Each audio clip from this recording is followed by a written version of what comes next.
Good morning! Today on the show we have Ashley Howard, and she is here to shed a little light on the uncontacted tribes of Brazil. So, what can you tell me about that? According to survivalinternational.org, the Amazon rainforest is the ancestral home of 1 million indigenous people. They are divided into 400 different tribes, each with their own culture, language, and territory. There was a great threat to these indigenous people, though, as illegal loggers and cattle ranchers invade their lands, taking the resources and bringing in diseases, which is quickly killing off these indigenous groups. These tribes clearly do not want contact with the outsiders, which is due to previous encounters and the continuous destruction of their home. For example, according to Survival International, the groups that are living in the state of Acre are most likely survivors of the rubber boom. Could you just give our viewers a little bit more information about the rubber boom? Yeah, for sure. So, the rubber boom was something that occurred in the year 1913 when Charles Goodyear discovered that, quote, cooking and treating latex harvested from rubber trees turned it into a product with a huge range of potential uses. With Henry Ford's mass production of the motor car a few decades later and the invention of tires by John Dunlop in 1888, the need for rubber suddenly became extremely pressing, end of quote. There was an excess of this rubber tree in the Amazon rainforest, which caused, quote, entrepreneurs and fortune seekers to set off into the steamy jungle, end quote. One man named Julio Cesar Arena had attained many estates, and as many others were also doing, realized that, quote, only by enslaving huge numbers of the local indigenous people to collect the latex could his visions of vast wealth become reality, end quote. Thousands of indigenous people were killed from mistreatment or disease on only a few short years, and the public was unaware until 1909 when Walter Hardenberg, a young American engineer who had been held prisoner by the Arena brothers, wrote several articles to the magazine Truth. Some estimate that 90% of all indigenous people were wiped out. Many of the indigenous groups that were in this area were entirely wiped out. Tribes like the Witoto and Ndoki survived, but they will always have the awful events engraved in their memories. That is heartbreaking. It is, and it's not the only example of something awful happening to the untouched tribes in the Amazon. Due to our greed, the groups in the Amazon are being killed so that we can take the Amazon resources. Actually, according to Jose Carlos Morales, who works for Brazil's Indian Affairs Program, the Peru government will not help these untouched tribes because they don't recognize that they exist. And Carlos actually made contact with a group of indigenous people for the first time in the year 2014. Carlos. That was successful. Yeah, Carlos Moreno. The first time contact was made with these indigenous people was in the year 2014, where Carlos Morales was involved. Carlos Morales and his colleagues spent hours trying to communicate with these untouched groups of people. After being able to properly translate the video footage that they took of the entire encounter from the first contact, they realized that the indigenous people were saying that they needed help and that something very bad was coming. At the end of the day, 35 men and women emerged from isolation from this group of people to receive help. Yeah, so these indigenous people came across a river to come into contact with a little village that was there, and Carlos Moreno heard about it. He came over right away, and they started filming as soon as they can to figure out what was going on, to document what was happening. So the contacted tribe came to a inhabited town? Yeah, because they, after watching the video footage, realized that these people in their native tongue were saying that they needed help because something very bad was coming for them. I see. At the end of the day, 35 men and women emerged from isolation. 9 months later, Carlos Morales and his colleagues have made extreme progress with this group. FUNAI, which is the National Indian Foundation of Brazil, has helped these indigenous groups as well as provide them with clothes and tools. They live on a riverbank in the Amazon in Brazil and are encouraged to live their lives as they did before. Even though they have made contact and advancements in only a few short months, they're still very, very unfamiliar with the outside world and are extremely fascinated with things given to them such as tools and cameras. as well as hearing something as simple as a gunshot will make them cower or cover their ears.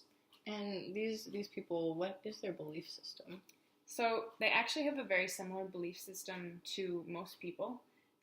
When asked about what happened to their people after they die, they said they believe that they go down to the river and then up into the sky, where they never come out of, and their spirit stays in the sky in a big hut. Heaven. Yes, their version of heaven. Yes. They believe that this doesn't just happen to their people. When asked about what happens to the whites as well, the other people around the world, they say the same thing, that they go down the river and then up into the sky where they do not come down from. And so you say that they were fleeing from something terrible, and that's why they wanted to make contact. Yeah, so when asked why they made contact, they said that they were forced to make contact because they were driven out of the forest by something very bad. The whites came looking for them with guns and machetes, killing them. This took place on the Peruvian side of the border, and based on the description of their outfits, they believe that it was the Peruvian government who attacked them, saying that they talked through radios and had suits and outfits. Yeah. Okay, so they don't like the white people. Yeah. Their parents of the indigenous groups would often tell stories about the white people as bad people and how they would come into their land and try to kill them and try to separate their families and take everything that was in their land. And so, when they reference white people, do they mean Brazilians or do they mean Americans? I think mainly the whites are just the people who are coming in with the big companies, like the logging companies and the cattle companies, because those are the main people that are coming in and destroying them, tearing them apart. But also the Peruvian government, as it seems, and people like that. So I think just outside people are considered whites. That's interesting. So is this particular group the only tribe that we know of who's untouched? No, we actually know of a lot of untouched tribes in the Amazon rainforest. This is one of the first tribes, though, that is attempted to contact other people looking for help. There's also another isolated tribe called the Macho Piro in Peru that has made contact, but in a very different way than this last tribe had made contact. This tribe has a very fearsome reputation and has been ransacking a small nearby village. Hundreds of these indigenous people came out across the river to take items from the nearby village, and they really raided it and took everything they could, and the villagers couldn't do anything about it. They were kind of left helpless to watch everything be taken. Their motives were very unknown. There's a couple theories, but it's unknown as to whether this indigenous group is thriving or if they're getting attacked, and that was the reason for taking things. But it's unknown. The villagers who are being invaded are very upset because people are getting killed, and so they want to fight back. Some believe that the tribes are coming out because they are no longer scared of the outsiders, like the elders are, due to many tragedies, including the rubber company tragedy. When this group of indigenous people came across the water, people noticed that there were no elders involved, which made them believe that maybe the elders had stayed back, and these younger indigenous people came across to show that they're no longer afraid by attacking the nearby villagers. There was also a group of men. One was a translator, the other a doctor, and the other a cameraman, and they tried to make contact with this tribe to help them. They tried to bring them medical supplies and food to create a relationship of trust so that they could better understand these people. Can we talk a little bit more about the threat to this tribe? Yeah, for sure. So as mentioned before, there are many different threats to these tribes in the Amazon. As stated in Survival International, these very isolated peoples have not built up immunity to diseases common elsewhere, which is why they are so vulnerable. It is not unusual for 50% of a tribe to be wiped out within a year of first contact by diseases such as measles and influenza. The Métis population fell by half following contact, when both young and old, including most of the shamans, died from introduced diseases. Conflict and violent clashes are one of the most common outcomes of economic activity in areas where uncontacted people live. Such conflicts have led to the death of some outsiders and many more indigenous peoples. The last 5 surviving Akuntusai suffered brutal attacks, witnessed the massacre of their companions, and saw their homes bulldozed by ranchers. So they have many different threats to living in the Amazon and being untouched. Yes.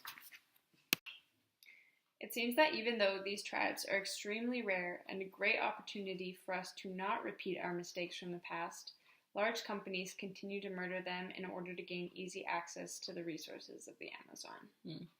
It is also important to note that these tribes are aware of the outside world.